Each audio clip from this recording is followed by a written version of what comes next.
Here we go. And I got to thinking about it. I said, really? Because I never thought of the 10 Commandments that God had put on the stones and given to Moses, and he had to do it twice.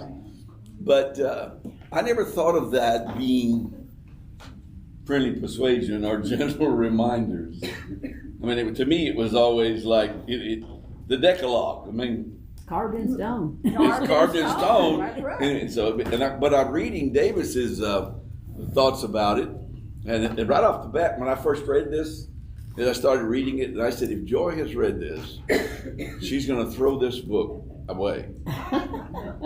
Because if there's anything, Joy will fight a bear, but let a rat or a mouse get in the house, and she will make you a new exit.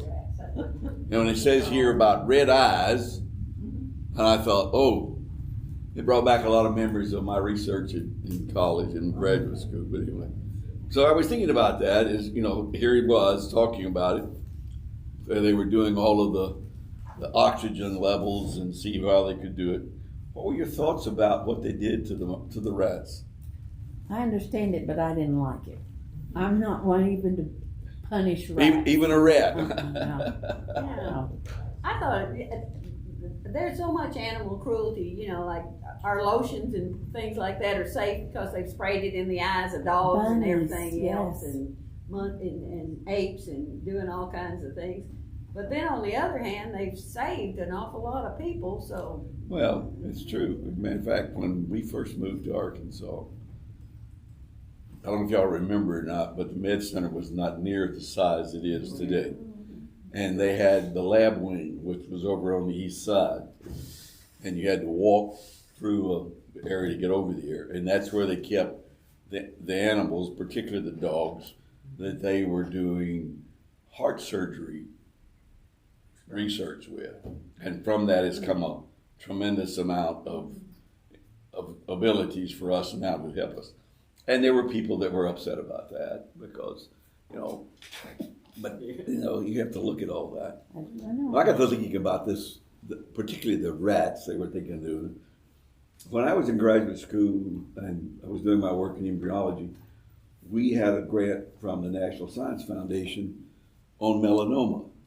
Right? And we had developed with the School of Medicine of Georgia, we at LSU, and they were tied in together with us on research for melanomas, and we had developed a strain of mice called a pet strain, which had pollinated things. And we could take that and literally just take a patch out, surgically remove a patch of their skin, twist it 90 degrees and put it back in, and they would develop a melanoma. Mm. Well, I raise rats and mice, and we feed them to different things and give them to pets. And invariably, any rat or mouse that I had that reached an old age developed some kind of form of cancer. Yeah. I mean, they're already have a predisposition to it. I guess, I don't know, but this was it. But the reason I laughed about it is one day I was going from one lab and I reached and got a cage of the mice because I was lecturing freshmen in zoology. Joy's walking down the hall of Coates Hall, and I see her coming up behind me.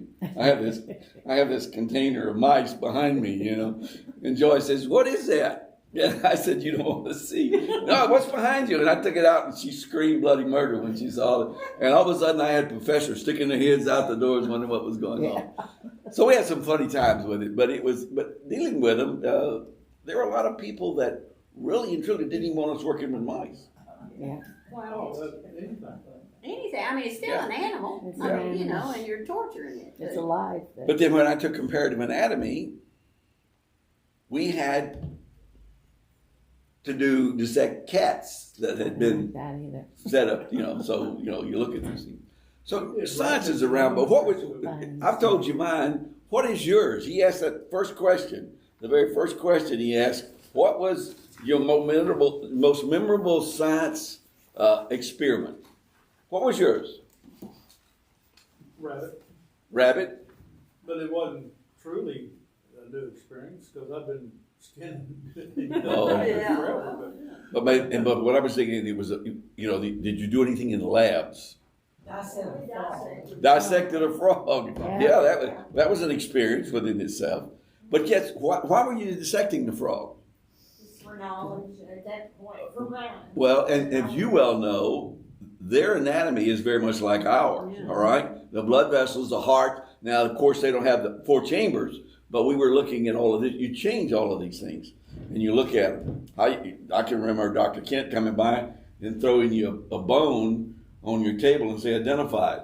And it may be a bone from the skull of a dogfish, which is, by the way, is a shark.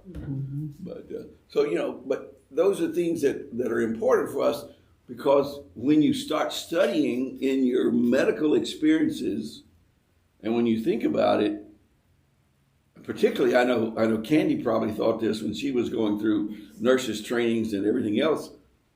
There had to be a mind greater than we could ever conceive to put all this together. Because when you say comparative anatomy, that's exactly what you're doing. You're comparing other animals with you, with a human, all right? And so you're seeing it and seeing how the pattern works and why it works that way. Well, as a science specialist, I helped a lot of kids with their science experiments.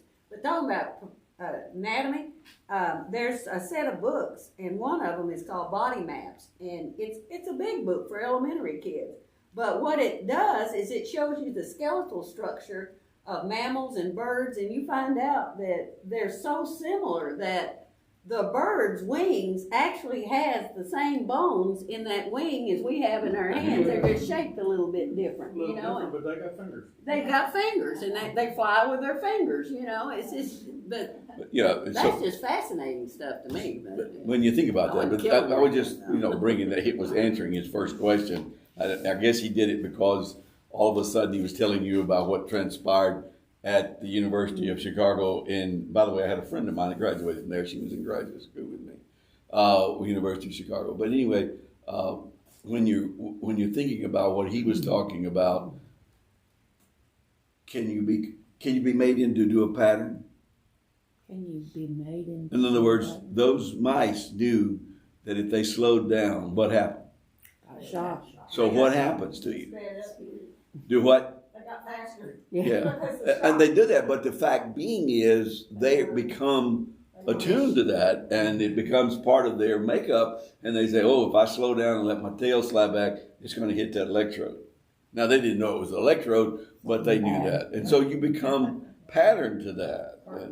Well, but all animals will do that. My horse knows when it's 5:30 in the afternoon because he's standing in the carport going, when are you getting your butt out here to feed me? Well, animals are more intelligent than we realize.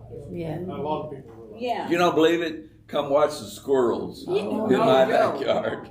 They can figure out a way to get to that food. They can get there. So anyway, I was just thinking what your thoughts were about that as we look at it. And you realize that you learn from pain, right? Yes. In other words, you don't want to do it again. If it hurts, you don't do it again. It's sort of like I was in a dentist chair yesterday morning and they were cleaning my teeth, and I'm thinking, why am I here?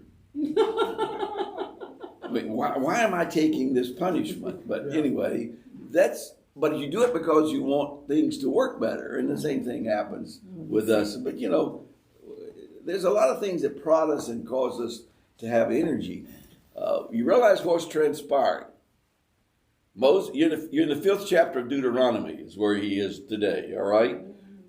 But the 5th chapter of Deuteronomy is the same as the 20th, tells the same story as the 20th chapter of Exodus, all right? And what it is, he is re-emphasizing to the generation rest what God had told generation test, and they had not done. And he did it in a manner, the way he presented it and gave it to them, it was inspiring. And it was almost like they were hearing it for the first time again. And it was a covenant. God made a covenant, and I know Davis doesn't say a tremendous amount about that, but he does say that then the Lord said to them, go down and come up again to pour. I just love Moses. And he said, bring Aaron with you. Well, Aaron was, if you remember, was the reason that they wound up having to go back up and get another set of the tablets, because he had helped them build a golden calf. but that's another story. But where we're here thinking about it, it's a covenant. The idea that what Davis is telling us here is that God sets basic standards. Do you think the Decalogue or the Ten Commandments is a basic standard? Mm-hmm. One of the questions you're going to be asking here in a minute. But for everyone, you think it's popular in the world today? No. What do you mean by popular? Do you think what God gave them, the Ten Commandments, do you think those 10 Commandments, the statements of those 10 Commandments, the shall nots and shalls, all right, do you think they are popular in today's world? No, I'm asking, what do you mean by popular? Do Well, you in other words, well known, or do you mean that people well, they said they won't do it, or they're going to do it. Say, heck with it. Yeah. What's happening on our streets today? Well, not the Ten Commandments. One of the first things is what? You shall not do what? Kill. And what's happening? All right, or there's a whole group of them.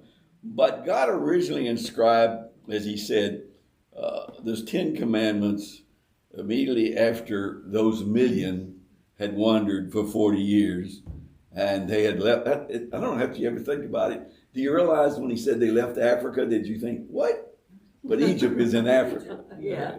And so when you think of that. But what I'm thinking about is we're looking at this and thinking, they spent 40 years in the wilderness. What did you think of the numbers He figured out on?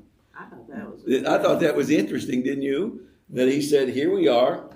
They spent 40 years on a treadmill, and He's very right. When you start, I like walking where I can go and see. I can't go to a gym and just get on a treadmill and boom, boom, boom. That's why they put a television in front of a lot of those people. Yeah. All right.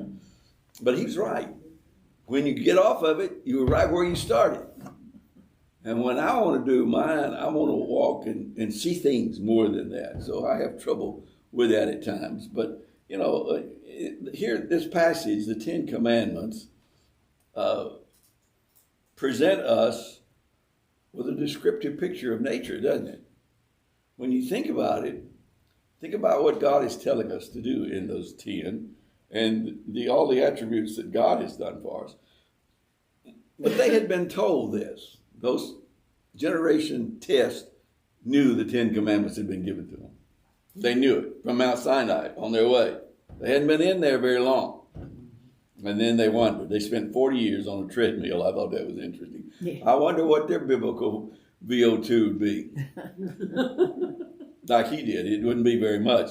But you think about it. When he put the numbers together, 40 years times 365, I didn't get into the leap year with him Lola, when you get there. Yeah. And we get a total of 14,600 days in the desert. And if you divide that by 11, then you find out that they could have done this on that treadmill 1,327 times. They could have made that trip.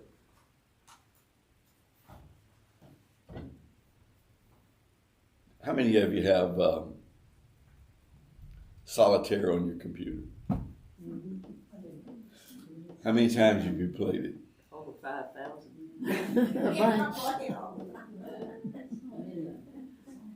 Interesting thing about that.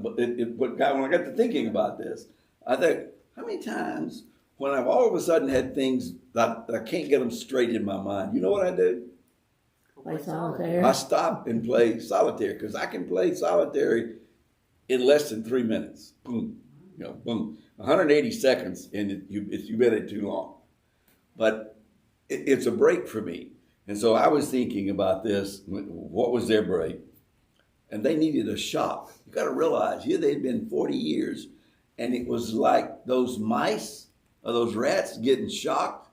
They needed to be shocked, and Moses shocked them. He got their attention by giving them again the Decalogue, the 10 Commandments, and he told them that. So he got it when they went across, and so possibly, they were comfortable with the pharaohs, as he said. They were comfortable living in Egypt.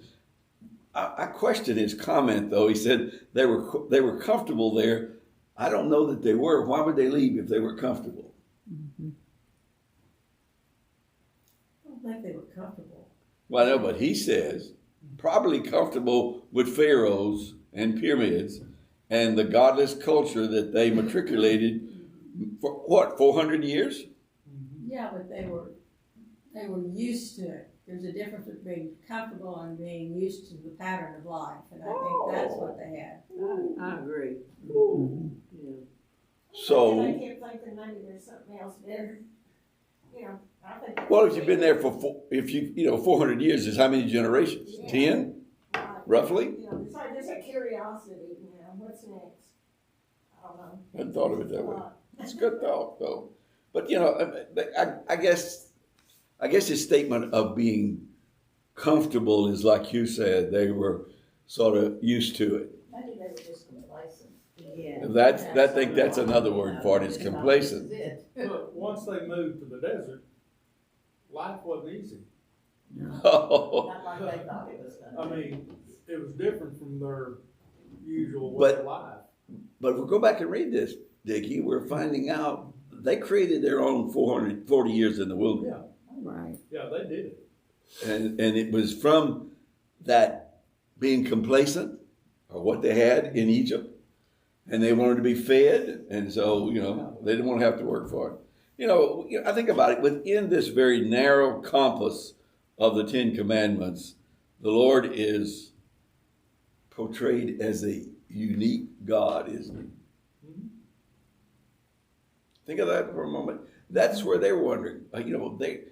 They in their mind is, where's God? I'm out here wandering in the wilderness for 40 years. Where's God? Why ain't God done this? How many times have you heard things happen to people's lives and he says, well, I guess it was God's will? Yeah. Do you think it was God's will they wandered for 40 years in the wilderness? No, it was theirs. Well, they did it, but God has a hand in all of this. No, it has a hand in He it. has a hand in it. So the Ten Commandments is not simply a compact code of human behavior. It's I don't know, I think maybe an arresting portrait of God. And God is a God of truth. Right? So we're looking at that. So when you think on it and realizing where we are in all of this, my call is God gave them a hand, as he said, handwritten. He did write it with his hand, right? According to Moses, he wrote it with his finger on stone. So that's, I don't know. How many, do you like signing electronically? No. And I look and put my finger down to do that, or take that pen, and I think, God, I wish I could write as pretty as you did. Right. I can't. It's just, and it's sort of like you were doing electronic signing yesterday, weren't you? Yes. Well, Joy and I had to do that with transfers of some funds, and we had to do all of that sort of stuff. It's not easy. They keep telling, turn over here, and we've got it a pink arrow pointing to what you got to sign, and then you got to do it electronically. And I'm thinking, My app now, I don't have to actually do anything with my finger. It just sends it and says I've signed it. well, but I it don't- asks, well, the ones I got says, how do you want your name done? Yeah, And it will do your name the way you want it, cursive or the different fonts or whatever. but it used to be you had to actually do Well, something with a stylus or your finger. Yesterday, I'm signing. I'm Some finishing up places, at the yeah. dental office, and I had a prepay a little bit, and I handed them the card, and she says, "Here, sign this," and I had to sign on a little electronic On the thing screen. with a Yeah. stylus. I think it's My pharmacy still requires, yeah. it just looks awful. So anyway, that's. Yeah. But we thought about it. The thing I think about at times with this Ten Commandments, which is your favorite one? Ooh, that's a hard one. What was it? I'm sorry. Do what? Can I tell you my favorite one? Oh yeah, I'm asking everybody. This is a story some of my friends have heard, and I don't know if you can call it my favorite, but you must never use my name to make a vow you don't intend to keep. In other words, don't take the Lord's name in vain. I was probably maybe 10 years old or something, and we were watching TV as a family, the Carol Burnett show or something. Who doesn't love Carol Burnett? Well, somebody presented her with an award or something, and she said, "Oh my God, And my mother said, I can't believe she did that. We're never watching her again. Oh, dear. Seriously. And so, of course that is frequent. It's just a daily occurrence with people who, and I've really thought about it, and I've read several versions of, well, if you use his name, it needs to be in reverence and understanding and so forth. And I think, that is just so common today, just so common. And but always makes me think of my mother getting mad at Carol Burnett for saying, "Oh my God." I don't like it. That is what some of the others' favorite of the 10. I like honor thy mother and father. That their days may be long. Honor their mother and father, we wouldn't be in this place for long. Yeah, and it makes me ashamed. I know, my mother, I would never, ever talk back to her or say anything, But everybody doesn't have a mother or a father like you had. That's right. I mean, really, there are some parents that it would be very hard to honor considering what they've done and how they are, and Do it anyway. yeah. And particularly now that some of the stuff that we're working through, and I've been working with the call group, which is they deal with foster children. It just amazes me what some children have gone through, even in foster homes. Yeah, I tried to do a report one time on child abuse and had to go to my profession and said I can't do this. Do you remember the orphan the movie on the orphan trains? Yeah. Yeah. I have a book on that, and a lot of times those children were adopted for one reason only. Yeah. They worked on the farm. They work on the farm. Is the church gonna work with the foster children? We're working on some things. We haven't gotten. We've got a family that they were talking to me about. It's a single mother with foster children, and I haven't pursued it to the depth that I want the church involved yet. I want to know more about it. But they're a Christian organization. The call is they're in every county in the state of Arkansas. They have offices over on Highway 10. I just passed that crazy Texas loop, and so they're here. And they're really a group of good people. I got to know them through CEF, which we're doing some things with them. But and you look at this and you wonder I wonder how many people in the foster system practice the Big Ten. Well, one of the things I thought about when it asked, what is your favorite of the 10 commandments? The very first commandment is thou shalt not kill. Yep. Just think what would happen if every human being in the world decided they weren't going to kill another human being. We would have no more wars. People would be getting along. I mean, That's not the first commandment. thou shalt. What is the first one? I thought it was I thou will shalt not have no kill. other It's gods in before there, me. But it's not the first. The first is, You will have no other You gods will have no before other me. God. Okay, sorry about that. But that's okay. But It's but in there. that is a well. Biggie. That is Well, one of first the of big all, 10. that is the biggie, right? You honor God first, Yeah. right? I mean, I understand, but just thinking, to me, the one that has us dealing with other people is "Thou shalt not kill." I misspoke that. Murder. This one, my Bible, this is the Living Bible paraphrase, but it says, you must not murder. Well, how else would you kill somebody? Murder versus kill, so that gets into Maybe they made it accidentally or Well, on purpose. Well, yeah. There's that's different capital punishment situations thing, of murder, killing somebody. yeah. It'll tell you in the Bible about society, about government. When you go to war, Yeah. But capital punishment. for a soldier, to me, it's allowed. Well, but see, that's just I agree with you. And believe me, if somebody came in my house and tried to shoot my son, I'd kill him in a New York minute. Or me for that reason. But that's still justifying, it's a human justification for what we're doing against the law, the God's law. Well, like I said, the part about war and everything, it's allowed. Yeah. certain situations. Yeah, there's Fourth. purpose. Yeah. But, but that's a biggie, right? Of course it is. But what's just before that though is honor your father and your mother. Honor your father and your mother. And then God, take no other God. And then the Sabbath day, keep it holy. All right. those are things that you're there. My My favorite- statement about bad parents is also a justification for not honoring your father and your mother too, isn't it? Oh yeah. We just come up with a bunch of them. Yeah, we don't can, but, remember he talked about but. But it's kind Yeah, of that's like a loving everybody. very You versatile can't word. love everybody, but you can follow from Corinthians, you can follow what love means. I was It gonna doesn't say. necessarily mean you adore someone or, No, it's very well described in the Bible, what God thought well, love God is. loved us, and it wasn't a sexual thing or anything like that. I mean, there's emotional. I mean, that Well, there's different. different kinds of love, but Yeah, but it's just, I like that because it is, spelled out to where I can love anybody. you don't have to According to really that like number, somebody.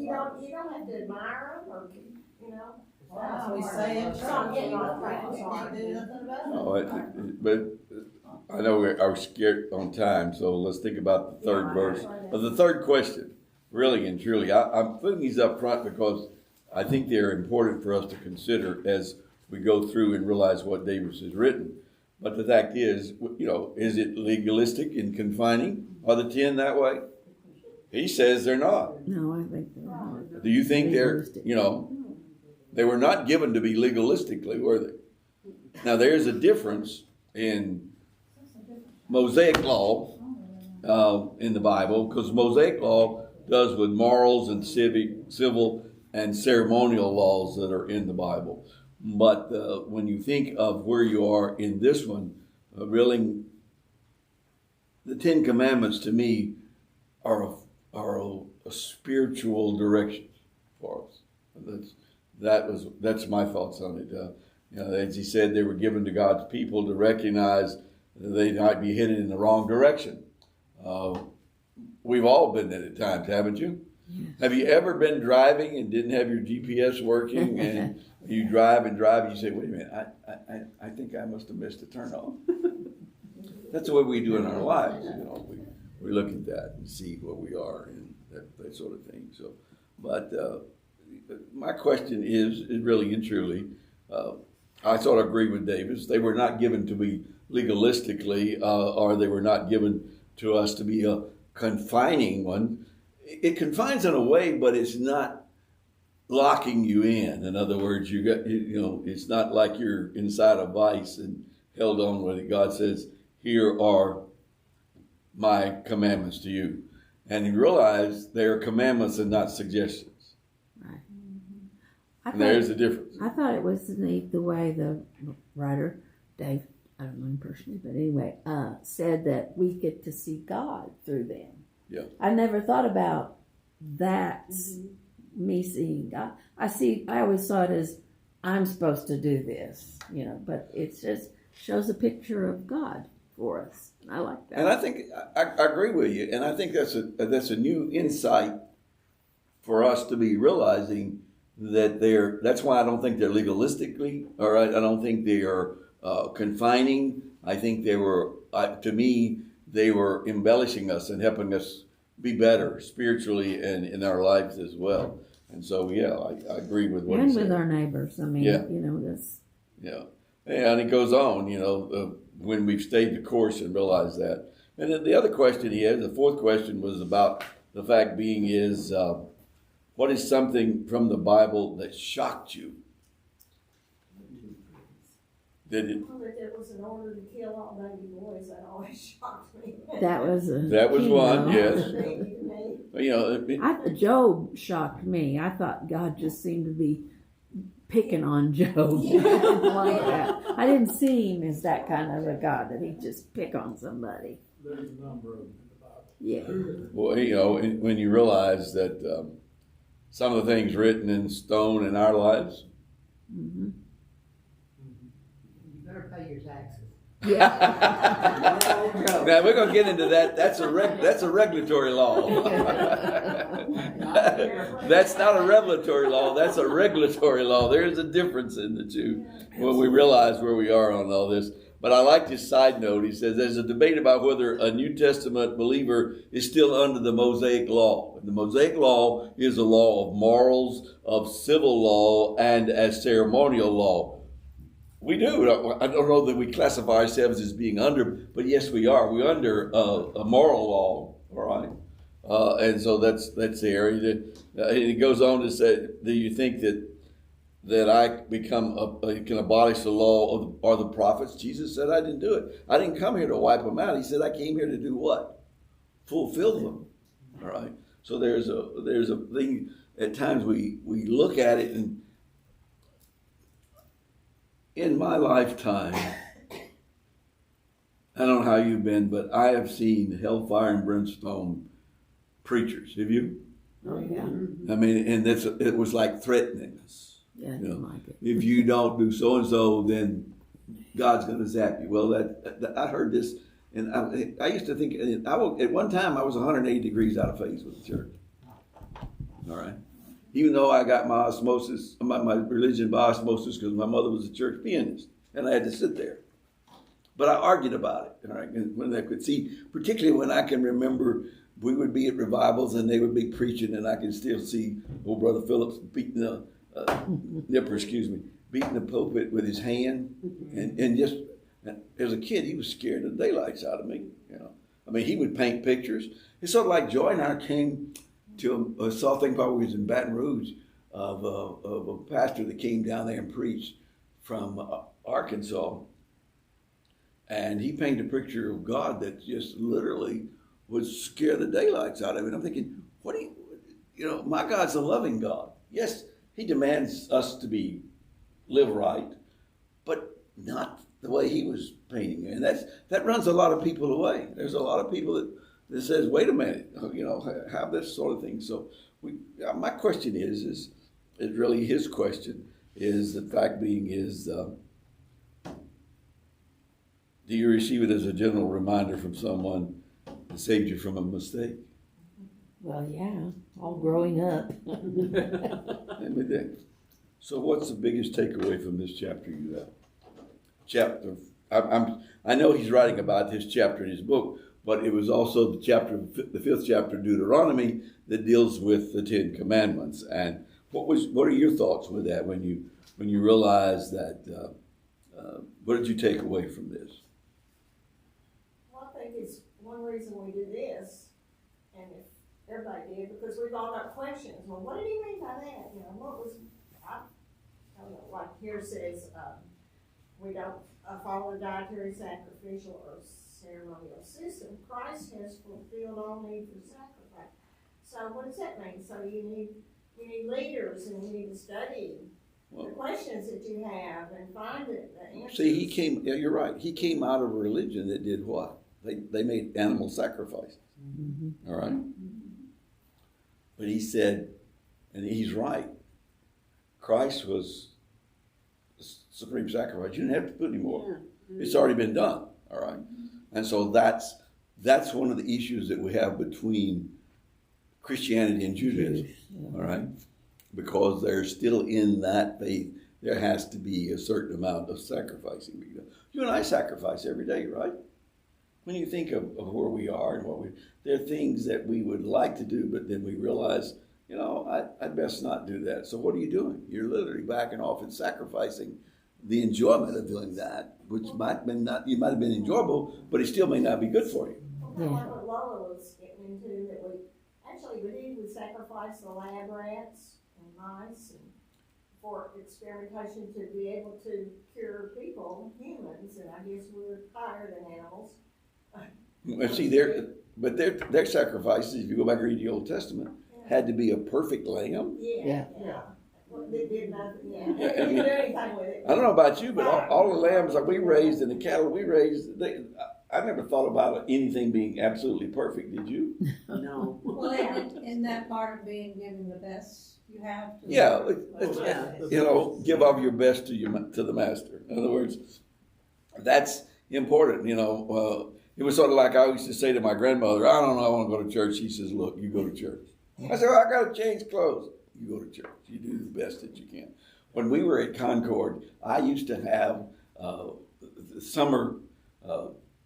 during the summer, I would have sort of like revival type services every time. And it would be casual. You could come with I had one member that came to church every Sunday morning, including I don't care how hot it was, he had on a tie and a shirt. And I said, Leroy, you don't have to do that. And he says, yes, I do. I said, why? He said, my mother always said to me, give of your best to the master. And he would come. Everybody else would be casual, no ties, relaxing in the summer. There he would be. And I admired him because that was all of his life. He did that, and it stuck into his mind, so that was there. All right, questions. Thinking about, what do you understand is the meaning of regulatory? I like he said that he was up here talking about it. Part of these, the purpose of the law, those things like dietary restrictions, all right, which the Jews went through, all right. Cleansing rituals, which they went through, were known as regulatory parts of the law. What's regulatory law to you? Anybody? Speed limits, yeah, that's the worst one. Well, that was one, but here's the true definition of regulatory law is that it defines the powers. Regulatory law defines the powers of our government, right? It does the responsibilities of those in the government. That's a regulatory law. And rights that you and I have, that's a regulatory law. Procedures in which we do things, it's sort of like we're all trying to get ready and get our taxes in, right? And there's a procedure that has to be done and all of that. So it's a direct, and it is a guide, and it is also it constrains us in a lot of ways. Well, go have fun with your dentist. And we will be thinking of you. I'm saying, will you go? Because I was there yesterday. I know what it's like. But an example. They're going to have a fit cleaning the tartar off. They do that. They're going to have fun doing all that thing. I laugh about that. Lola, here's the thing about that. Joy and I have to clean our coffee pot about it every day because it always turns black on the inside. And yesterday she was polishing. She said, I want to get all the stain off of your tea. And I thought, well, I've already had 4 cups of coffee this morning, so yes, do that. So anyway, so go have fun. Well, I got to make them earn their money. Yeah, right. But back to regulatory law. One of them is EPA, right? Lola, is that your bag back there? Yes, that's the eggs I need to take somewhere. So have fun. But the EPA is a regulatory law. Yeah. But that's regulatory laws. It says what we can do. And when it goes in that, and regulatory laws demand the law was to influence ceremonial life. In the Jewish faith, it was there. They had certain ceremonial systems. But I like what he said. Christ has fulfilled all need for sacrifice. All right? In other words, there is no more altars for us to put a perfect lamb upon and offer it up and burn it up and whatever. All right? That's where they did it. And then there's another aspect of the law. God inspires the revelations of the law to be revelatory. Now, what do you think he means by revelatory law? Well, I'll give you some ideas. Here's a broad meaning. And most of the things what I say is broad anyway. Reveal more of God. That's right. All right. That's what I said. Revelation is the divine guidance or inspiration that we get from all of this. It is the communication of truth, all right, and knowledge, and that comes from God, revelatory, to us, his children.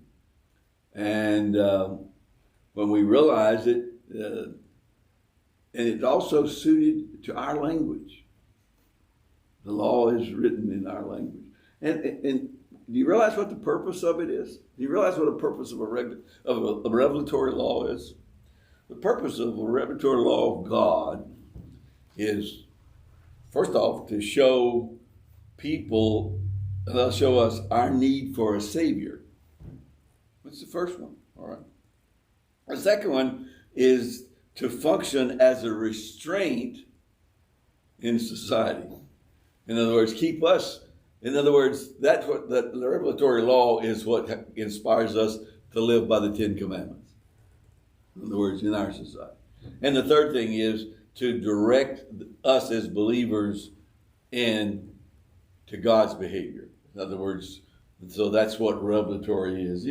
Making something known or showing something that was previously secret, and God has let us know about it. And that's what it amounts to. Any other thoughts? It kind of reminds me of a parent that explains why you can or can't do something versus one that, because I said so. You feel better if you understand it. And I feel like that's kind of what the revelatory. It's sort of like our son-in-law used to say to his children. They said, "Dad, what to do?" And he says, "Do right." In other words, he had a do right rule. And how it is when you realize, when you think about it, somebody says do the right thing, and you think, "Oh my goodness." So we have to really think about it. So but I asked back again, why did Moses repeat the 10 Commandments to the generation rest? Because they were not there when it first happened. That's true. Any other thoughts? It always bears repeating. We're human beings. That's what he was having to deal with humans. And I got to tell them over and over before they get it. What transpires today, though, Sandy, is I'm thinking, and I agree with you, all right, but I'm thinking about, here we are repeating this to the generation today. I don't know, what generation do we call this? Z? I forget. They've got Gen Z or whatever. I don't know which one we call this. No, there's one. Joe and I are new pre-baby one. boomers, so they have a name for all of them. But in repeating it, how do we repeat it? How do we repeat it that gets them enthusiastically involved to want to live it? I think that's the problem a lot of people are having nowadays. We don't know how to do it to get young people particularly excited and interested in it, because we don't always express that in our behavior. Live it is They what we see, should do. oh yeah, you go to church on Sunday, but look how you treated me on Monday. And there's a lot of that. Well, and that's true. All right. And what God is really rather seeing from us is other people see the sermon walking Right. than hearing it on Sunday morning. Right.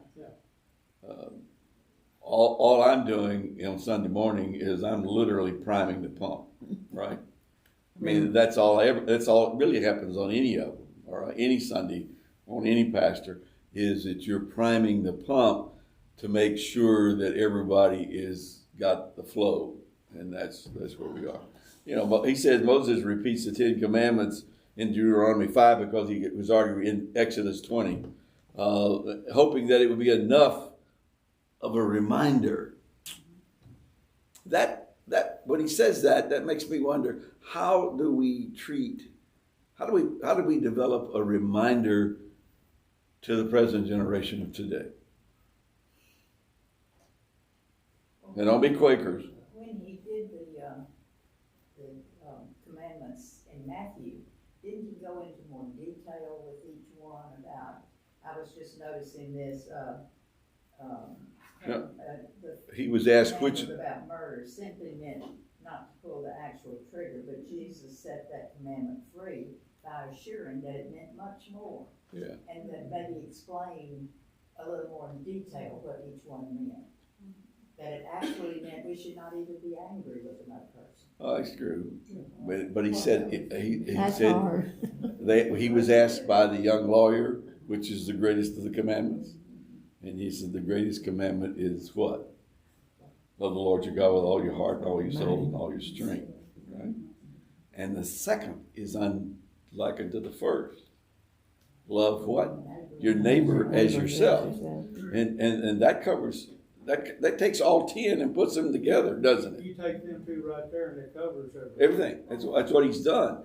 But we have trouble realizing that. But I think about it, he says that he wanted to they wanted to get I like the way he put it.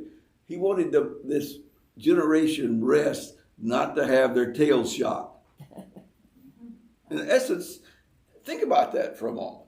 All right. How many people today would really and truly have their tails shocked in saying, wait a minute, I got to live by this. When you think on it, all right? And move forward. Most people are in our generation or in our world today are looking and saying, well, I did it myself. You know, it's like, I love the song Frank Sinatra sang because he did do a lot his way. But the fact being is, we're where we are because of what? We've done things basically in God's way, haven't we? Yes.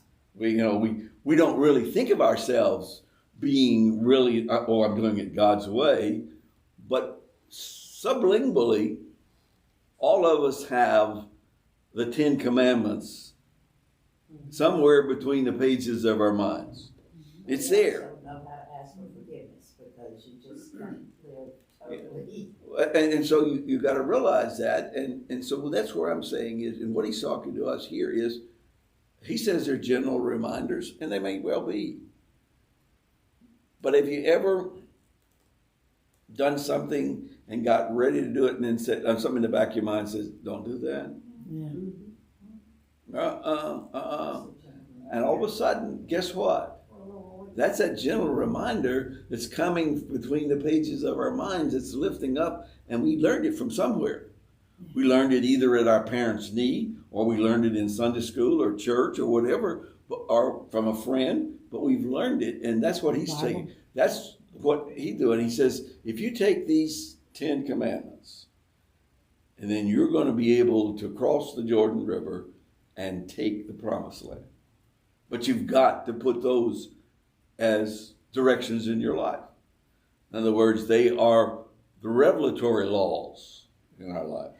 Because you remember, going and read further, they had trouble. They crossed over in Jordan. Joshua couldn't get Jericho. And what did he tell them to do?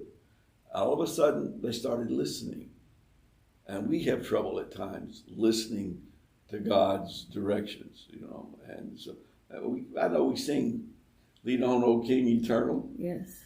But do we really at times believe in that being led? That we're, I don't know how you are, but I do a lot of issues. That we got one right now that I'm praying over badly. But anyway, and I'm asking for the Holy Spirit to give me some insight, some wisdom to handle them. And that's where we are today. And that's what Moses was doing to the generation rest.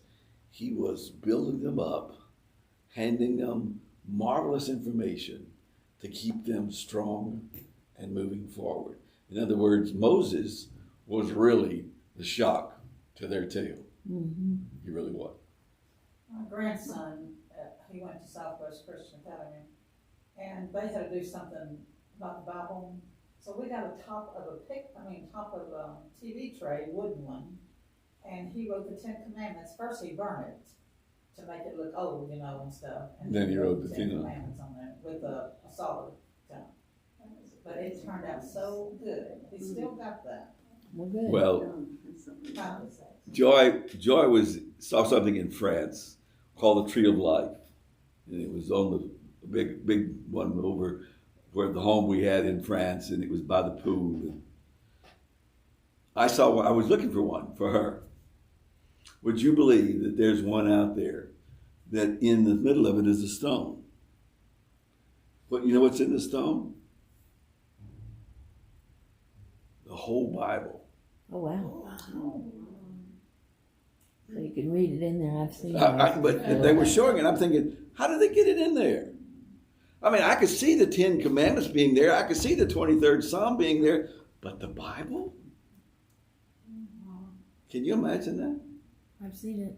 I was determined. I almost was determined to buy it to see if it would work. But but that's where we are. It is. Yeah, the Bible is a huge book. All of it is God's Word. He inspired it. He put it there. He told them all how to write it. And the first 5 books of the Bible, like he had Moses. It's all about Moses' experience. And he's telling us through all the first 5 books. And now he's done the 10 in Exodus. And now he's done the 10 in Deuteronomy. And that's the Torah, and that in the Jewish faith, that's really the whole essence of it all. But for us, if we don't read the Old Testament, we really cannot grasp what God is saying, because Christ himself quoted a lot of Deuteronomy in his ministry as well. So it's an interesting That's thing. what he had. We didn't have a New Testament when Christ was alive. He is the New Testament. Yeah, he is. He is. He brought this. Thoughts? I want to go back to just Go for a back. minute for the, what is your favorite of the 10 Commandments? Yes. When I first read that, I thought, I have no idea. I thought about honor your father and mother, but then the next thought in this is the first one, without God, Me too. That was my the favorite. rest of them Yeah. have no meaning. Well, I've heard it said by somebody who would know, I mean, professional people, that in general, the human brain, our human brains are not fully developed until around age 25. And I thought, well, gosh, people choose careers before that age, they get married, you know, and of course it would vary, but I thought that was an interesting thought, that before that age, we think we know everything, starting from about the teenage years, right? Yeah. You know? That's why later on we realized we didn't know. We start learning, yeah. Well, it's sort of like, I was totally amazed at how smart my father became from the time I was 17 till I was 21. Yeah. And you know, and you see that's stages that we all go through and through developments, all right? But you know, some of us were a little more rebellious than others, but we have to go through this. My dad always said, once you get over Fool's Hill, you'll be okay. You know what, that's the point. Took some of us longer than others. Oh, of course. But I'm with Francis. I think the very first one sets it all. If you can handle the first one, you won't do the other 9. The other 9 are just going to come in as part of what you're doing. And the other part of the first one, it's little G, you know, Yeah. have no other gods. And it's not just the idols like they had. I mean, Oh no. if you love your job more than you know, love God, if you love, you know, you're just not supposed to put anything before. Joy and I have been involved in a series that we've been watching on Prime Video, and he messed up his marriage because he was so involved. He was a detective, and he couldn't just turn it off and go home. He was so much into it that he lost his whole family. No. We watched that series too. Do what? Yeah. We watched that series. There's several of them. What's the name of them? Bosch. Bosch. It's a Michael Connolly book. Mm-hmm. The story's great. The language is horrible. Yeah. All right. So tune out a lot of words, you know. And that's another issue we have, because I can remember when those words were never used on television. Yeah, I know. You know, I mean, Priscilla Goodbody beat everything before anybody said anything. You couldn't say that. Groucho Marx couldn't say it. Milton Berle tried to do it on the Texaco Hour, and they silenced him. And They silenced a lot of. oh yeah, they beeped a lot of it. Yeah, well, there's a difference between public TV and this is series. Yeah, this this- to buy. Yeah, no, it TV. comes from one of the things we have. Yes, we buy the privilege to be That's able to watch it. Yeah, but still though, I remember when nothing was shown. I remember with Jane Russell and Outlaw. All right, everybody thought, wow, this is. And matter of fact, that was calm and tame compared to what we see today in the day. Oh, yeah. I What think they the do strange today go to is- the trouble of banning books so children won't be influenced And and they then they watch go TV. home and turn on the TV. Right. And Right. on commercial, they can see an education. Well, but you also noticed they had to go and put the V chip in the television, Mm-hmm. and people put the V chip in their TVs, which allowed their children couldn't go to certain because of the V chip, and they couldn't go to any of the shows that their parents didn't want them to watch. Yeah. But what happens to your children? They go play with buddies. They go next door or down the street, and they don't have that. Everything is wide open, and they see things, you Their know. brains aren't fully developed. That's right. They're getting that developed till they're 25. Okay. We'll look at the next one next week, and we'll go from there on. I thought it was interesting. What in your mind, if you just look at the title for next week, a timely touch, what's the first thing you have in your mind? It just makes me see a watch. Literal. All right. Let's close with a word of prayer. Almighty God, we ask your blessings upon us as we come and just have enjoyment listening to ourselves talk and what we've read and looked into and what your word is telling us. And we give thanks for the author that has given us insights into directions that we had not even thought about. And we ask you to be with those who can't be with us today because of different types of illnesses or doctor's appointments. Encircle all of us with your grace and fill us with your strength. In your holy name we pray. Amen. Amen. Has there been any word on Richard today? I have not heard. I'm getting ready to text her.